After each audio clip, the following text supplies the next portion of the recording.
ഒന്ന് രാജാക്കന്മാർ 13-ാം അധ്യായം. ബഥേലിനെതിരെ പ്രവചനം.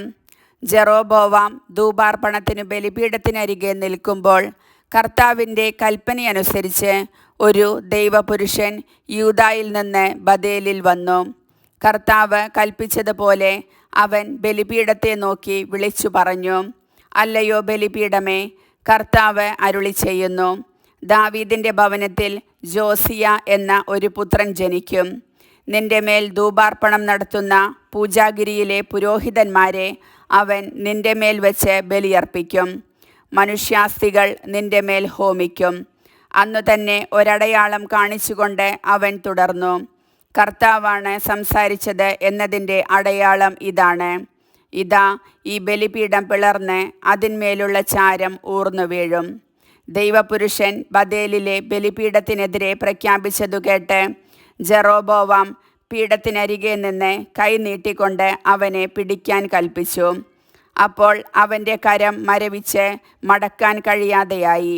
കർത്താവിൻ്റെ കൽപ്പനയാൽ ദൈവപുരുഷൻ കൊടുത്ത അടയാളമനുസരിച്ച് ബലിപീഠം പിളർന്ന് ചാരം ഊർന്നു വീണു. രാജാവ് അവനോട് പറഞ്ഞു, നിന്റെ ദൈവമായ കർത്താവിനോട് എനിക്കു വേണ്ടി ദയവായി പ്രാർത്ഥിക്കുക. അവിടുന്ന് എൻ്റെ കരം സുഖപ്പെടുത്തട്ടെ. അവൻ കർത്താവിനോട് പ്രാർത്ഥിച്ചു.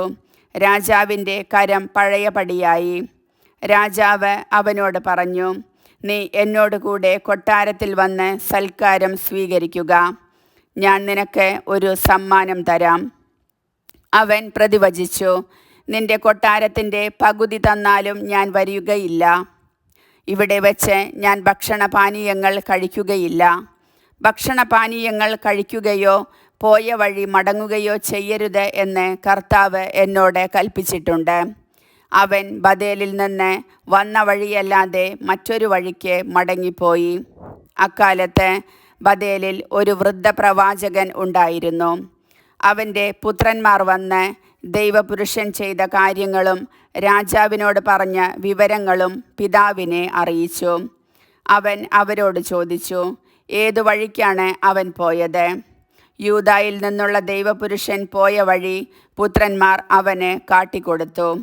അവൻ അവരോട് പറഞ്ഞു, നിങ്ങൾ കഴുതയ്ക്ക് ജീനിയിടുവിൻ. അവർ ജീനിയിട്ടു. അവൻ കഴുതപ്പുറത്തു കയറി. ദൈവപുരുഷൻ പോയ വഴിയെ അവൻ തിരിച്ചു.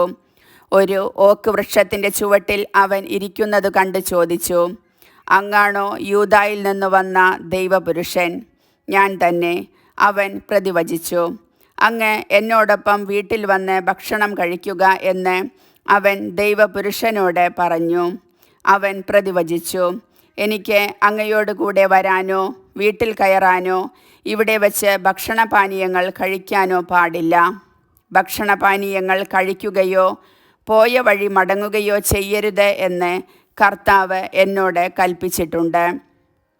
വൃദ്ധൻ പറഞ്ഞു, ഞാനും നിന്നെപ്പോലെ ഒരു പ്രവാചകനാണ്. ദൂതൻ വഴി കർത്താവ് എന്നോട് കൽപ്പിച്ചിരിക്കുന്നു, ഭക്ഷണം കഴിക്കാൻ അവനെ നീ വീട്ടിൽ കൊണ്ടുവരുക. അവൻ പറഞ്ഞത് വ്യാജമായിരുന്നു. ദൈവപുരുഷൻ അവനോടൊപ്പം വീട്ടിൽ ചെന്ന് ഭക്ഷണപാനീയങ്ങൾ കഴിച്ചു. അവർ ഭക്ഷണത്തിനിരിക്കുമ്പോൾ ദൈവപുരുഷനെ വിളിച്ചുകൊണ്ടുവന്ന പ്രവാചകന് കർത്താവിൻ്റെ അരുളപ്പാടുണ്ടായി. അവൻ യൂദായിൽ നിന്ന് വന്ന ദൈവപുരുഷനോട് ഉച്ചത്തിൽ പറഞ്ഞു, നീ കർത്താവിൻ്റെ വചനം ശ്രവിച്ചില്ല. കർത്താവായ ദൈവം നിന്നോട് കൽപ്പിച്ചതുപോലെ നീ പ്രവർത്തിച്ചതുമില്ല. നീ തിരിച്ചു വരികയും ഭക്ഷണപാനീയങ്ങൾ കഴിക്കരുതെന്ന് അവിടുന്ന് കൽപ്പിച്ചിരുന്ന സ്ഥലത്ത് വെച്ച് നീ ഭക്ഷിക്കുകയും ചെയ്തു. അതുകൊണ്ട് നിന്റെ ജഡം നിന്റെ പിതാക്കന്മാരോട് കൂടെ സംസ്കരിക്കപ്പെടുകയില്ലെന്ന് കർത്താവ് അരുളി ചെയ്യുന്നു. ഭക്ഷണത്തിനു ശേഷം അവൻ താൻ കൂട്ടിക്കൊണ്ടുവന്ന ദൈവപുരുഷനു വേണ്ടി കഴുതയ്ക്ക് ജീനിയിട്ടു.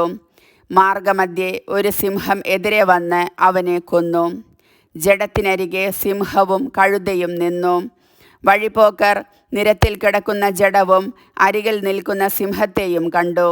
അവർ വൃദ്ധപ്രവാചകൻ വസിക്കുന്ന പട്ടണത്തിൽ ചെന്ന് വിവരമറിയിച്ചു. അവനെ കൂട്ടിക്കൊണ്ടുവന്ന പ്രവാചകൻ ഇതുകേട്ട് പറഞ്ഞു, കർത്താവിൻ്റെ കൽപ്പന ലംഘിച്ച ദൈവപുരുഷൻ തന്നെ അവൻ. കർത്താവ് അരുളി ചെയ്തതുപോലെ അവനെ സിംഹത്തിന് വിട്ടുകൊടുക്കുകയും അത് അവനെ ചീന്തിക്കളയുകയും ചെയ്തു. അവൻ മക്കളോട് പറഞ്ഞു, കഴുതയ്ക്ക് ജീനിയിടുവിൻ. അവർ അങ്ങനെ ചെയ്തു. അവൻ ചെന്ന് ദൈവപുരുഷന്റെ ജഡം വഴിയിൽ കിടക്കുന്നതും അതിനരികെ കഴുതയും സിംഹവും നിൽക്കുന്നതും കണ്ടു. സിംഹം ജഡം ഭക്ഷിക്കുകയോ കഴുതയെ ആക്രമിക്കുകയോ ചെയ്തില്ല. ദുഃഖാചരണത്തിനും സംസ്കാരത്തിനുമായി വൃദ്ധപ്രവാചകൻ ജഡം കഴുതപ്പുറത്ത് വെച്ച് പട്ടണത്തിൽ കൊണ്ടുവന്നു. അവൻ തൻ്റെ സ്വന്തം കല്ലറയിൽ അവനെ സംസ്കരിച്ചു. അയ്യോ സഹോദര എന്നു നിലവിളിച്ച് അവർ വിലപിച്ചു. അനന്തരം അവൻ പുത്രന്മാരോട് പറഞ്ഞു, ഞാൻ മരിക്കുമ്പോൾ ദൈവപുരുഷനെ അടക്കിയ കല്ലറയിൽ തന്നെ എന്നെയും സംസ്കരിക്കണം.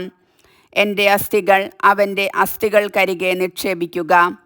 ബഥേലിലെ ബലിപീഠത്തിനും സമരിയായിലെ പട്ടണങ്ങളിലുള്ള പൂജാഗിരികൾക്കുമെതിരായി കർത്താവിൻ്റെ കൽപ്പന പോലെ അവൻ പറഞ്ഞ കാര്യങ്ങൾ നിശ്ചയമായും സംഭവിക്കും. ജെറോബോവാം അധർമ്മത്തിൽ നിന്ന് പിന്തിരിഞ്ഞില്ല. എല്ലാ ജനവിഭാഗങ്ങളിലും നിന്ന് പൂജാഗിരികളിൽ പുരോഹിതന്മാരെ നിയമിച്ചു. ആഗ്രഹിച്ചവരെയൊക്കെ അവൻ പുരോഹിതന്മാരാക്കി. ഭൂമുഖത്തു നിന്ന് നിർമ്മാർജ്ജനം ചെയ്യപ്പെടത്തക്ക വിധം ജെറോബോവാമിൻ്റെ ഭവനത്തിന് ഇത് പാപമായി തീർന്നു. കർത്താവിൻ്റെ വചനം.